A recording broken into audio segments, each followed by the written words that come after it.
Hello guys, അനിമൻ്റ് or സ്റ്റോറീസിൻ്റെ പുതിയൊരു വീഡിയോയിലേക്ക് എല്ലാവർക്കും സ്വാഗതം. ഈ വീഡിയോയിൽ നമ്മൾ കാവുറാബച്ചിയുടെ ചാപ്റ്റേഴ്സ് 95ഉം 96ഉമാണ് എക്സ്പ്ലെയിൻ ചെയ്യാനായിട്ട് പോകുന്നത്. ചാപ്റ്റേഴ്സിലേക്ക് കടക്കുന്നതിന് മുമ്പ് നമുക്ക് കഴിഞ്ഞ വീഡിയോയ്ക്ക് സൂപ്പർ താങ്ക്സ് ചെയ്തവരെ ഒന്ന് മെൻഷൻ ചെയ്യാം. നമ്മളുടെ ഒരു സബ്സ്ക്രൈബറായിട്ടുള്ള 888 ഷോ 200 രൂപ സൂപ്പർ താങ്ക്സ് ചെയ്തിട്ടുണ്ടായിരുന്നു. ഇതിൽ ബ്രോയി ചോദിച്ച കാര്യം എൻ്റെ കുറേ സബ്സ്ക്രൈബേഴ്സ് ചോദിക്കുന്നതാണ്. ഇപ്പം ഞാൻ എല്ലാവർക്കും വേണ്ടിയിട്ട് ഉത്തരം തരാം. ഉറപ്പായിട്ടും ഞാൻ വാഗബോണ്ട് കണ്ടിന്യൂ ചെയ്യും. കാവുറാബച്ചി ഇനി ഏതാനും ചാപ്റ്റേഴ്സ് കൂടി കഴിഞ്ഞാൽ നമ്മൾ മാങ്കയുമായിട്ട് കോട്ടപ്പാവും. പിന്നെ വീക്കിലി ചാപ്റ്റേഴ്സ് ആവും ഉണ്ടാവുക. അപ്പോൾ പിന്നെ നമ്മളിപ്പോൾ കാവുറാബച്ചിയുടെ വീഡിയോസ് ഇടുന്നത് പോലെ തന്നെ വാഗബോണ്ടിൻ്റെ വീഡിയോസ് ഇടുന്നതായിരിക്കും. പിന്നെ ബ്രോയി തന്ന സപ്പോർട്ടിന് ഒരു വലിയ നന്ദിയുണ്ട്. അടുത്തതായിട്ട് നമ്മുടെ സബ്സ്ക്രൈബർ ജോൺ വിക് 7899 100 രൂപ സൂപ്പർ താങ്ക്സ് ചെയ്തിട്ടുണ്ടായിരുന്നു. അപ്പോൾ വൈഫിനോട് പറഞ്ഞോളൂ ബ്രോ, നമ്മൾ ചാപ്റ്റർ ഇപ്പം പോകുന്ന പോലെ തന്നെ ഫാസ്റ്റായിട്ട് ഇട്ട് പോകുന്നതായിരിക്കും. കുറേ തിരക്കുകളുണ്ട്, സോ ഇതാണ് ഒരു മാക്സിമം സ്പീഡ്. അതേപോലെ തന്നെ ഈ തന്ന സപ്പോർട്ടിന് ഒരു വലിയ നന്ദി ബ്രോ.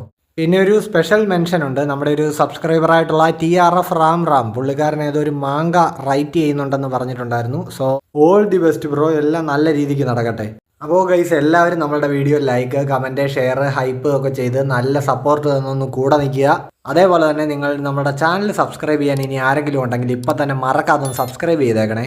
സോ അപ്പോൾ ഇനി ഒട്ടും തന്നെ സമയം കളയാതെ നേരെ നമുക്ക് നമ്മുടെ ചാപ്റ്റേഴ്സിലേക്ക് കടക്കാം. ചാപ്റ്റർ ആരംഭിക്കുമ്പോൾ കാസന്റെ ഒരു ഡയലോഗാണ് നമ്മൾ കേൾക്കുന്നത്. പുള്ളിക്കാരൻ പറയുന്നുണ്ട്, വളരെ കാലം മുൻപ് തന്നെ സസനാമി ക്ലാൻ പോലെയുള്ള ഒരുപാട് മന്ത്രവാദി കുടുംബങ്ങൾ ഈ ജപ്പാനിലുണ്ടായിരുന്നു. പക്ഷെ പണ്ടൊക്കെ അവർ വളരെ സീക്രട്ടായിട്ടായിരുന്നു പ്രവർത്തിച്ചിരുന്നത്. അതായത് അവരുടെ മന്ത്രവിദ്യകളും പ്രവർത്തനങ്ങളും അണ്ടർവേൾഡിൽ മാത്രമായിട്ട് ഒതുങ്ങിയിരുന്നു. എന്നാൽ സെയ്റ്റേ യുദ്ധം കാരണം ഈ മന്ത്രവിദ്യകളെ പറ്റി പുറം ലോകം അറിഞ്ഞു. അങ്ങനെ അത് പെരുകാനായിട്ട് തുടങ്ങി. സോ സമൂഹത്തിൽ ഒരു ഓർഡർ കൊണ്ടുവരാനായിട്ട് ഗവൺമെന്റിന്റെ സഹായത്തോടു കൂടി കമുനാബി എന്ന് പറഞ്ഞൊരു സംഘടന എസ്റ്റാബ്ലിഷ് ചെയ്തു. കമുനാബി ആ സിറ്റുവേഷൻ ഒന്ന് കൺട്രോളിൽ കൊണ്ടുവന്നു എന്ന് പറഞ്ഞു കഴിഞ്ഞാലും പവർഫുൾ ആയിട്ടുള്ള ക്ലാനുകളോട് മുട്ടി നിൽക്കാനുള്ള പവറോ റിസോഴ്സസോ കമുനാബിക്ക് ഇല്ലായിരുന്നു. ഹാക്കുരിയെ ഇപ്പോൾ നോക്കിയിട്ട് കാസൻ തുടർന്ന് പറയുന്നുണ്ട്, റാക്കുസായിച്ചി പോലെയുള്ള ആ ഒരു ഈവന്റ് ഇത്രയും കാലം നടന്നത് തന്നെ കമുനാബിയുടെ ഒരു വലിയ വീക്ക്നെസ് അല്ലേ ചൂണ്ടിക്കാണിക്കുന്നത്. സോ ഇപ്പോൾ കാസന്റെ അഭിപ്രായത്തിൽ ഈ സൊസൈറ്റി ശരിയാക്കണമെങ്കിൽ കമുനാബി ഈ പവർഫുൾ ആയിട്ടുള്ള ക്ലാനുകളെല്ലാം ഇവരുടെ കൺട്രോളിൽ കൊണ്ടുവരണം. അതിനായിട്ട് എന്ത് വേണം? പവർഫുൾ ആയിട്ടുള്ള വെപ്പൺസ് വേണം, അതായത് എൻചാന്റഡ് ബ്ലേഡ്സ്. ഇച്ചിക്കി ഇപ്പോൾ പറയുന്നുണ്ട്, സെയ്റ്റേ യുദ്ധത്തിന് ശേഷം തന്നെ എൻചാന്റഡ് ബ്ലേഡ്സിന്റെ കാര്യത്തിൽ നമ്മളൊരു തീരുമാനം എടുത്തതല്ലേ. മനുഷ്യരാശിയെ തന്നെ ഞെട്ടിക്കാൻ പോകുന്ന ഏറ്റവും വലിയ ദുരന്തമായ മാലിഡിക്ഷൻ ഉണ്ടാക്കിയത് ഷിനുച്ചിയാണ്, അത് മറക്കരുത്. കാസൻ ഇപ്പോൾ പറയുന്നുണ്ട്, അതാ സോട്ട് മാസ്റ്ററിന്റെ തെറ്റല്ലേ.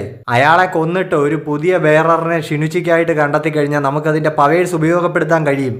ഇച്ചിക്കി ഇപ്പോൾ പറയുന്നുണ്ട്, സോട്ട് മാസ്റ്ററിന്റെയും ഷിനുച്ചിയുടെയും ഫോൾട്ടാണത്. കാരണം സോട്ട് മാസ്റ്റർ അത് ചെയ്തത് ഷിനുച്ചി വെച്ചാണല്ലോ.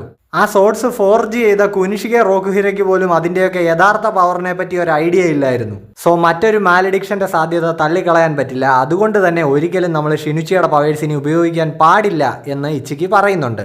ഇപ്പോൾ ഈ കാരണങ്ങൾ കൊണ്ടാണല്ലോ നമ്മൾ യുദ്ധത്തിന് ശേഷം എൻചാന്റഡ് ബ്ലേഡ്സ് പൂട്ടിവെച്ചതും വരുന്ന തലമുറയെ പ്രോപ്പറായിട്ട് ട്രെയിൻ ചെയ്യാൻ വേണ്ടി ഒരു എഡ്യൂക്കേഷൻ സിസ്റ്റം ഇവിടെ ഉണ്ടാക്കിയതും ഒക്കെ. നമ്മളുടെ കാലം കഴിഞ്ഞാലും ഈ ലോകത്ത് സമാധാനം നിലനിൽക്കണമെന്നല്ലേ നമ്മൾ ആഗ്രഹിച്ചത് എന്നൊക്കെ ഇച്ചിക്കി പറയുന്നുണ്ട്. വീണ്ടും കാസൻ ഇപ്പോൾ ഷിനുച്ചിയിലേക്ക് നോക്കിക്കൊണ്ട് പറയുന്നുണ്ട്, അതെ, അത് നമ്മൾ 18 വർഷങ്ങൾക്ക് മുമ്പെടുത്ത തീരുമാനമാണ്. പക്ഷേ അതുമായി നമുക്ക് എല്ലാ കാലവും മുന്നോട്ട് പോകാൻ കഴിയില്ല. ഈ ലോകത്തിന് എൻചാന്റഡ് ബ്ലേഡ്സ് ആവശ്യമാണ്. എന്റെ ഈ അഭിപ്രായത്തോട് യോജിക്കുന്ന കുറച്ചുപേര് അന്നും ഉണ്ടായിരുന്നു. പക്ഷേ ഭൂരിപക്ഷം കൂടെ ഇല്ലാത്തത് കാരണം ഇത്രയും നാൾ ഞാൻ ഈ പ്ലാൻ എന്റെ മനസ്സിൽ രഹസ്യമായി വെച്ചുകൊണ്ട് കമുനാബിയുടെ ലീഡറായിട്ട് തുടർന്നു. എല്ലാം ഈ ഒരു ദിവസത്തിന് വേണ്ടിയായിരുന്നു. ഇനി ഈ എൻചാന്റഡ് ബ്ലേഡ്സ് ഉപയോഗിച്ച് പവർ നമ്മളുടെ കയ്യിൽ കൊണ്ടുവരാൻ നമുക്ക് കഴിയും. മൂന്നാംകിട ക്രിമിനലുകളോടൊപ്പം നിന്ന് ഗൂഢാലോചന നടത്തിയിട്ട് താനിപ്പം നിന്ന് ആദർശം പറയുന്നോ എന്ന് ഇച്ചിക്ക് ചോദിക്കുന്നുണ്ട്. കാസൻ ഇപ്പോഴും നിന്ന് അയാൾ ചെയ്തത് ന്യായീകരിക്കുകയാണ്. അതായത് ഒരു നല്ല ഫ്യൂച്ചർ ഉണ്ടാക്കാൻ വേണ്ടി എന്തൊക്കെ സാക്രിഫൈസ് ചെയ്യാനും ഞാൻ തയ്യാറാണ്. അതിപ്പോൾ എൻ്റെ അഭിമാനമാണെങ്കിലും അല്ലെങ്കിൽ സോട്ട് മാസ്റ്റർ മരിക്കുമ്പോൾ ഒപ്പം മരിക്കാൻ പോകുന്ന സോട്ട് ബെയറേഴ്സ് ആണെങ്കിലും റോക്കുഹിരയുടെ ജീവനാണെങ്കിലും എന്തിന് ഇന്നത്തെ എൻ്റെ പ്ലാനിന് തടസ്സം നിൽക്കുന്ന നിന്നെ പോലും നശിപ്പിക്കാൻ എനിക്കൊരു മടിയില്ല എന്ന് പറഞ്ഞിട്ട് ഹാക്കുരിക്ക് നേരെ എന്തോ മന്ത്രവാദം ചെയ്യാനായിട്ട് കാസൻ ഒരുങ്ങുന്നുണ്ട്. ഇപ്പൊ ആ സ്പെല്ല് പൂർത്തിയാക്കുന്നതിന് മുന്നേ തന്നെ അസാമി ഇടിച്ചവന്റെ ചെവിക്കുറ്റി പറിച്ചിട്ടുണ്ട്. എന്നിട്ട് അസാമി പറയുന്നുണ്ട്, മിസ്റ്റർ ഇച്ചിക്കി, നിങ്ങൾ ഇപ്പൊ തന്നെ ഇയാളെ ചോദ്യം ചെയ്യാൻ ആരംഭിച്ചോളൂ. ഹിഷാക്കു ഓർഗനൈസേഷനിലെ സകല തെണ്ടികളെ പറ്റി ഇവന് നല്ല ധാരണ കാണും. ആ കാര്യം ഞാൻ ഏറ്റവും ഇപ്പൊ ഇച്ചിക്കി പറയുന്നുണ്ട്. അസാമിയുടെ ആ ഇടികിട്ടി കാസൻ ഇങ്ങനെ ഒരു ഭിത്തിയിൽ പേസ്റ്റ് ആയിട്ടിരിക്കുന്ന കാണാം. ഇപ്പൊ എങ്ങോട്ടോ പോകാൻ തുടങ്ങുന്ന അസാമിയെ അടുത്ത് ഇച്ചിക്കി ചോദിക്കുന്നുണ്ട്, നീ ഇതെങ്ങോട്ടേക്കാ പോകുന്നതെന്ന്. ആ ഹിഷാക്കുവിന്റെ ലീഡർ ഉണ്ടല്ലോ, ആ നാറിയെ കൊല്ലാൻ പോവാ. യൂറ ഇപ്പോൾ അവിടെ ഉറുഹയുടെയും നാറ്റ്സുക്കിയുടെയും കഴുത്തിന് പിടിച്ചിങ്ങനെ പൊക്കി നിർത്തിയിരിക്കുകയാണ്. പക്ഷെ ആ സോട്ട് മാസ്റ്റർ മൈൻഡ് ഹൈജാക്ക് ചെയ്യാൻ നോക്കുന്നതിന്റെ എഫക്റ്റ് യൂറയ്ക്ക് അടിക്കുന്നുണ്ട്. അവനിപ്പോൾ നാറ്റ്സുക്കിയെ ഉറുഹയും ദൂരേക്ക് എറിഞ്ഞിട്ട് തലയിൽ ഇങ്ങനെ പിടിക്കുന്നുണ്ട്. ഇപ്പോൾ ഈ സോട്ട് മാസ്റ്ററിന്റെ മൈൻഡ് കൺട്രോൾ പരിപാടി മാനേജ് ചെയ്യാൻ നല്ല പാടാണ്. ക്യോരാ സസനാമി അന്ന് അത്രയും പരിക്ക് പറ്റി നിന്നിട്ടും ഈ ലെവലിലുള്ള ഒരു സാധനം എങ്ങനെ റെസിസ്റ്റ് ചെയ്ത് അയാൾ അത്രയും നേരമെങ്കിലും ഫൈറ്റ് ചെയ്തു എന്ന് ഓർത്ത് യൂറ ആശ്ചര്യപ്പെടുന്നുണ്ട്.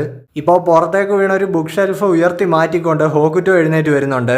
വീണ്ടും ഫൈറ്റ് തുടങ്ങാൻ സമയമായി എന്നവൻ പറയുന്നു. യൂറ ഇപ്പോൾ ആകെ വേദനയിൽ പുളഞ്ഞിങ്ങനെ നിൽക്കുകയാണ്. നാറ്റ്സുക്കി ഉറൂഹ അടുത്തൊരു അറ്റാക്കിനായിട്ട് പുള്ളിയുടെ ബാക്കിൽ ഇങ്ങനെ തയ്യാറായി നിൽക്കുകയാണ്. ഇപ്പോൾ തന്റെ കൈ താഴേക്ക് കൊണ്ടുവന്നിട്ട് യൂറ സെന്റിപ്പീഡ് എന്ന് പറയുന്നുണ്ട്. ഇപ്പോൾ അവൻ കൈ മടക്കുമ്പോഴത്തേക്ക് ആ സെന്റിപ്പീഡ് അറ്റാക്ക്, അതായത് ആ റേഡിയസിലുള്ള സാധനങ്ങളെല്ലാം ബ്ലാസ്റ്റ് ആയി പോകുന്ന ഒരു അറ്റാക്ക് അൺലീഷ് ആവുന്നുണ്ട്. ഇപ്പൊ ഈ സെന്റിപ്പീഡ് അറ്റാക്കിൽ നിന്ന് എങ്ങനെ ഒഴിഞ്ഞു മാറണമെന്ന് ഉറൂഹയ്ക്ക് അറിയാമല്ലോ. പുള്ളി ഇപ്പോൾ ഉടൻ തന്നെ നാറ്റ്സുക്കിയുടെ മുടി പിടിച്ച് പുറകിലേക്ക് വലിക്കുന്നുണ്ട്.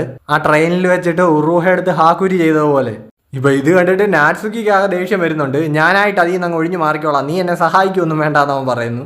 ഇപ്പൊ അവിടെ നിൽക്കുന്ന യൂറ പറയുന്നുണ്ട്, സോട്ട് മാസ്റ്റർ, ഞാൻ വന്ന് നിങ്ങളെ കൊല്ലാൻ പോവാ, പിന്നെ ഷിനിച്ചി പൂർണ്ണമായിട്ടും എന്റെ കൺട്രോളിലാവും. ഇപ്പൊ അവിടെ മുകളിലത്തെ ഒരു കതവ് ചവിട്ടി പൊളിച്ചുകൊണ്ട് അസാമി അങ്ങോട്ടേക്ക് വരുന്നുണ്ട്. അവനിപ്പോ അവിടെ നിന്ന് നോക്കുമ്പോൾ യൂറ അടുത്ത ഒരു സെന്റിപ്പീഡ് അറ്റാക്കിന് വേണ്ടി തയ്യാറെടുക്കുകയാണ്. അസാമി ഇപ്പം മനസ്സിലാക്കുന്നുണ്ട്, അതായത് ഈ ഷിനിച്ചി ഉപയോഗിച്ച് ഈ ലോകം തന്നെ ഭരിക്കാനാണ് ഇവന്മാരുടെ ഉദ്ദേശം. അങ്ങനെയെങ്ങാനും സംഭവിച്ചാൽ വളരെ ഭീകരമായിട്ടുള്ള കാര്യങ്ങളായിരിക്കും ഭാവിയിൽ നടക്കാൻ പോകുന്നതെന്നും അസാമി മനസ്സിലാക്കുന്നു. ഇപ്പോൾ ആ ഷിനിച്ചി സീലിംഗ് റൂമിൽ കിടക്കുന്ന കാസൻ പറയുന്നുണ്ട്, നിനക്കൊന്നും ഇനി ഒന്നും ചെയ്യാൻ പറ്റില്ല, ഷിനിച്ചിയുടെ പവറിനെ തടയാൻ നിങ്ങൾക്ക് ആർക്കും കഴിയില്ല. ഇച്ചിക്ക് ഇപ്പോൾ മനസ്സിൽ ഇങ്ങനെ ചിന്തിക്കുന്നുണ്ട്, അസാമി മുൻപ് അവൻ മന്ത്രവാദത്തിൽ ഞങ്ങളുടെ അത്രയും പവർഫുൾ ഒന്നും അല്ല എന്ന് വിനയം കൊണ്ട് പറഞ്ഞതാ. ശരിക്കും അവൻ മന്ത്രവിദ്യയിലും കിടിലമാണ്. കുടോ, അസാമി വേറെ ലെവലാണെന്ന് നീ പറഞ്ഞത് വെറുതെ അല്ല. അവൻ ശരിക്കും നല്ല അസാമാന്യമായ കഴിവുള്ള പയ്യനാണ്. എനിക്ക് ഉറപ്പുണ്ട് അവൻ തടയും അവനെ കൊണ്ട് അതിന് കഴിയും. ഇപ്പോൾ ലൈബ്രറിയിൽ ഒരു അറ്റാക്ക് ചെയ്യാൻ വേണ്ടിയിട്ട് അസാമി പുള്ളിയുടെ ആ മന്ത്രവിദ്യ കയ്യിൽ ആ തണ്ടർ ബോൾട്ട് റെഡിയാക്കുന്നുണ്ട്. കൂടെ തന്നെ അവൻ പറയുന്നുണ്ട്, നീ വിഷമിക്കേണ്ട റോക്കുഹിര, നീ സ്വസ്ഥമായിട്ട് പരലോകത്തിരുന്നു, യുവമാരുടെ കാര്യം ഞാൻ നോക്കിക്കോളാം. ഇപ്പോൾ തൊട്ടടുത്ത് നിൽക്കുന്ന ഒരു കമുനാബി ഓഫീസറിനോട് ഇച്ചിക്ക് പറയുന്നുണ്ട് പെട്ടെന്ന് ഷിബയെയും ഹ്യൂക്കിയെയും ഹെഡ്ക്വാർട്ടേഴ്സിലേക്ക് വിളിക്കാൻ. പക്ഷേ അവർ സോട്ട് ബെയറേഴ്സിന്റെ പ്രൊട്ടക്ഷനായിട്ട് പോയിരിക്കുകയല്ലേ എന്ന് മറ്റേ ഓഫീസർ ചോദിക്കുന്നുണ്ട്. ഇപ്പൊ ഇച്ചിക്ക് പറയുന്നുണ്ട്, അവരുടെ പ്രൊട്ടക്ഷന് തൽക്കാലം നമുക്ക് വേറെ ആരെയെങ്കിലും ഇടാം. ഇവിടെ ഇപ്പോൾ ഹെഡ്ക്വാർട്ടേഴ്സിൽ വെച്ചിട്ട് ആ സോട്ട് മാസ്റ്ററിനെ ഹിഷാക്കു കൊന്നു കഴിഞ്ഞാൽ ബാക്കി സോട്ട് ബെയറേഴ്സ് മരിക്കും. സോ നമുക്ക് ഷിബയുടെയും ഹ്യൂക്കിയുടെയും ഒക്കെ സപ്പോർട്ട് വേണം. എന്തു വില കൊടുത്തും ഹിഷാക്കുവിനെ തടഞ്ഞേ പറ്റൂ. ഇപ്പോൾ മുകളിൽ നിന്ന് എന്തോ ഒരു ക്രാക്ക് സൗണ്ട് കേൾക്കുന്നുണ്ട്. ലൈബ്രറിയിലുള്ള യൂറയും ഉറൂഹയും നാറ്റ്സുക്കിയും അസാമിയും ഒക്കെ ഇപ്പോൾ മുകളിൽ നിന്ന് എന്തോ ഒരു പ്രസൻസ് സെൻസ് ചെയ്യുന്നുണ്ട്. അതെ, ടോബി മുനയുടെയും എന്റെയും പ്രസൻസ്. ഉറൂഹയ്ക്ക് ഇപ്പോൾ ആകെ സന്തോഷമാവുന്നുണ്ട്. മിസ്റ്റർ സാമുറയെ ചിഹിരോ അങ്ങനെ സ്റ്റോപ്പ് ചെയ്തിരിക്കുന്നു. അവർ രണ്ടുപേരും ഒരുമിച്ച് ഇങ്ങോട്ട് വരുന്നുണ്ട്. എത്രയും പെട്ടെന്ന് അവരിവിടെ എത്തും എന്ന് ഉറൂഹ ചിന്തിക്കുന്നു. യൂറയാണെങ്കിൽ ഇപ്പോൾ ഒന്നും മിണ്ടാതെ ഇങ്ങനെ അവിടെ നിൽക്കുകയാണ്. അസാമി ഇപ്പോൾ നാറ്റ്സുക്കിയോടും ഉറൂഹയോടും വിളിച്ചു പറയുന്നുണ്ട്, ഷിനിച്ചിയുടെ മൊത്തം കൺട്രോളും കൈ കിട്ടാൻ വേണ്ടിയിട്ട് ഷിനിച്ചിയുടെ പവേഴ്സ് ഉപയോഗിച്ച് തന്നെ സോട്ട് മാസ്റ്ററിനെ തട്ടാനാണ് ഇവന്റെ പ്ലാൻ. അവനെ അതിന് നമ്മൾ അനുവദിച്ചുകൂടാ. ഉറൂഹ ഇപ്പോൾ ചോദിക്കുന്നുണ്ട്, എന്താണ് സാമുറയും ചിഹിരോ ഇങ്ങോട്ട് വരാൻ ഇത്രയും താമസിക്കുന്നതെന്ന്. അവരെത്രയും പെട്ടെന്ന് എത്തും, അതുവരെ നമ്മൾ ഇവനെ ഇവിടെ തടഞ്ഞു നിർത്തണം. ഉറൂഹ ഇപ്പോൾ ചിന്തിക്കുന്നുണ്ട്, അപ്പോൾ ഇവനിപ്പോൾ ചെയ്തത് ഷിനിച്ചിയുടെ അറ്റാക്ക് ആണല്ലേ, അപ്പോൾ ഇതാണ് ചിഹിരോ പറഞ്ഞ സെന്റിപ്പീഡ് അറ്റാക്ക്. സോ ഇപ്പോൾ അവിടെ തൊട്ടടുത്തായിട്ട് ആ സെന്റിപ്പീഡ് അറ്റാക്ക് നടന്നു കഴിഞ്ഞിട്ടും തകരാതെ നിൽക്കുന്ന ഒരു തൂണ് ഉറൂഹയുടെ ശ്രദ്ധയിൽ പെടുന്നുണ്ട്. പെട്ടെന്ന് എന്തോ ഒരു ഐഡിയ മനസ്സിൽ തോന്നിയിട്ട് ഉറൂഹ അസാമിയെ വിളിക്കുന്നുണ്ട്. അസാമി ഇപ്പോൾ പറയുന്നുണ്ട്, എനിക്ക് കാര്യം മനസ്സിലായി എന്ന്. എന്നിട്ട് ഉറൂഹ നാറ്റ്സുക്കിയെ വിളിക്കുന്നുണ്ട്. ഇപ്പൊ നാറ്റ്സുക്കി പറയുന്നുണ്ട്, എനിക്ക് മനസ്സിലായി, ഞാൻ പൊട്ടനൊന്നും അല്ല എന്ന്. അസാമി ഇപ്പോൾ കയ്യിൽ ആ തണ്ടർ ബോൾട്ട് ഇങ്ങനെ സെറ്റ് ചെയ്യുന്നുണ്ട്, പുള്ളിയുടെ മന്ത്രവിദ്യ. ഇപ്പോൾ ഒരു കോയിൻ പെട്ടെന്ന് അസാമിയുടെ കയ്യിൽ പ്രത്യക്ഷപ്പെടുന്നു. അസാമി അതിങ്ങനെ മുകളിലേക്ക് ടോസ് ചെയ്യുന്നുണ്ട്.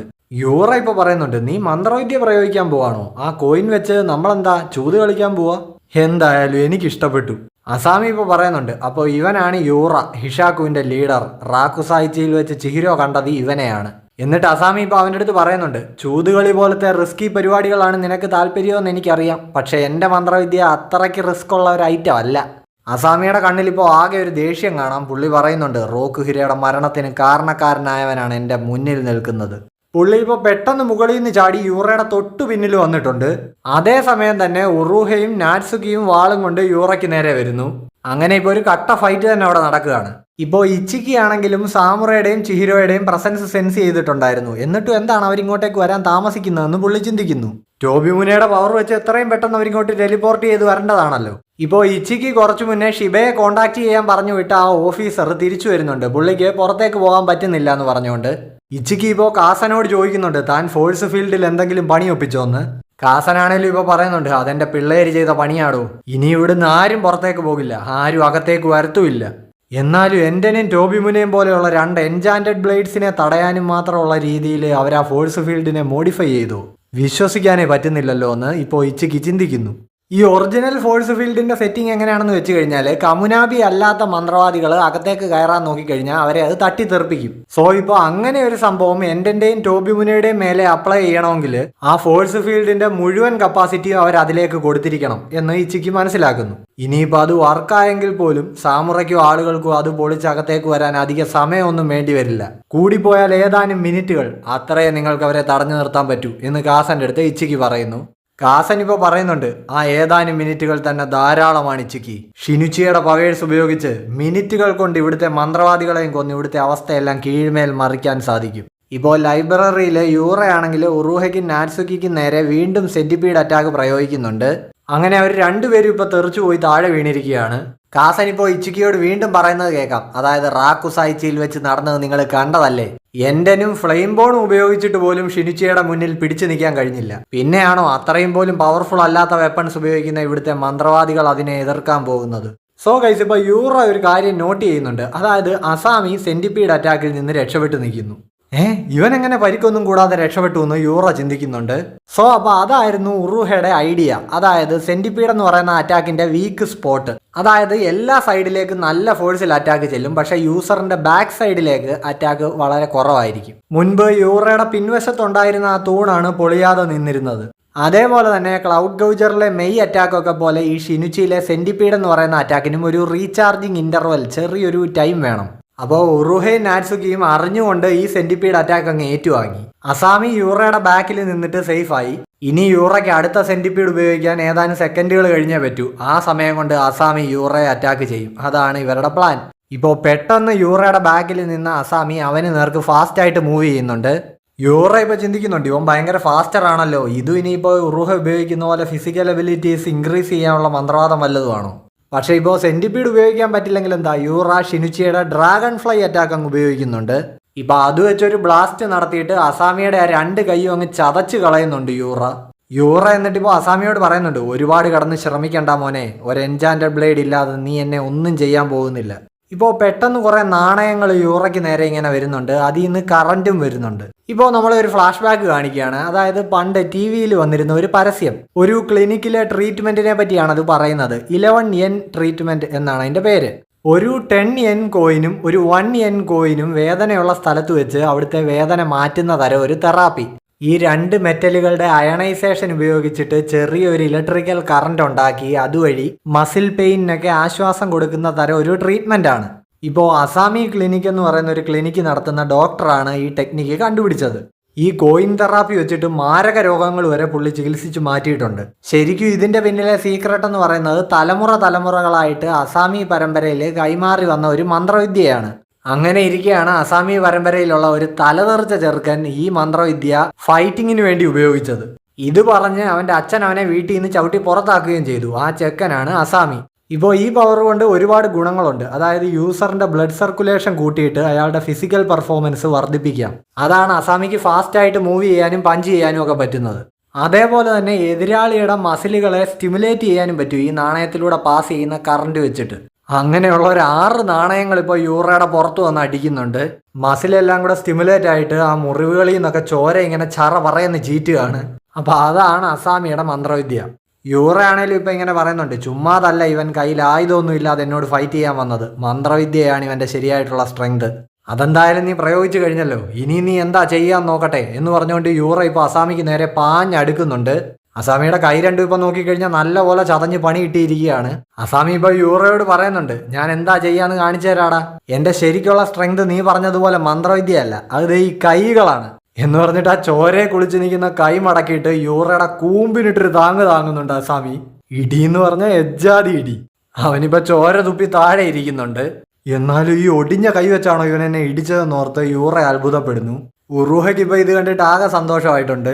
അസാമി ഇപ്പോൾ യൂറ ഇങ്ങനെ തുറച്ചു നോക്കിക്കൊണ്ട് നിൽക്കുന്നു. എന്നിട്ട് ചോദിക്കുന്നുണ്ട്, ആഹാ നിനക്കിപ്പം ഞങ്ങളുടെ കൂടി ഇങ്ങനെ ചില്ല് ചെയ്തിരുന്ന സമയം കളയുന്നതിന് ഒരു പ്രശ്നമില്ലേ? എടാ പോടാ, പോയി സോട്ട് മാസ്റ്ററിനെ കൊല്ല്, നിനക്ക് പെട്ടെന്ന് പോകണ്ടേ? യൂറയാണെങ്കിൽ ഇപ്പോൾ ഇവനിങ്ങനെ ചൊറിയുന്നത് കണ്ടിട്ട് ദേഷ്യം കൊണ്ട് നാക്ക് കടിച്ചുകൊണ്ട് അവിടെ ഇരിക്കുന്നുണ്ട്. സോ ആ ഒരു പോയിന്റിൽ നമ്മുടെ ഈ ചാപ്റ്റർ ഇവിടെ അവസാനിക്കുകയാണ്. നിങ്ങൾക്ക് എൻ്റെ വീഡിയോ ഇഷ്ടപ്പെട്ടു എന്ന് വരുന്നു. ഇഷ്ടപ്പെട്ട് കഴിഞ്ഞാൽ ഉറപ്പായിട്ടും സപ്പോർട്ട് ചെയ്യുക. അതേപോലെ തന്നെ നമ്മുടെ ചാനൽ സബ്സ്ക്രൈബ് ചെയ്തിട്ടില്ലാത്തവർ ഇപ്പം തന്നെ മറക്കാതെ ഒന്ന് സബ്സ്ക്രൈബ് ചെയ്ത് വെച്ചു. സോ അപ്പോൾ നെക്സ്റ്റ് ചാപ്റ്റേഴ്സുമായിട്ട് ഉടൻ തന്നെ കാണുന്നവരേക്കും എല്ലാവർക്കും ബൈ ബൈ.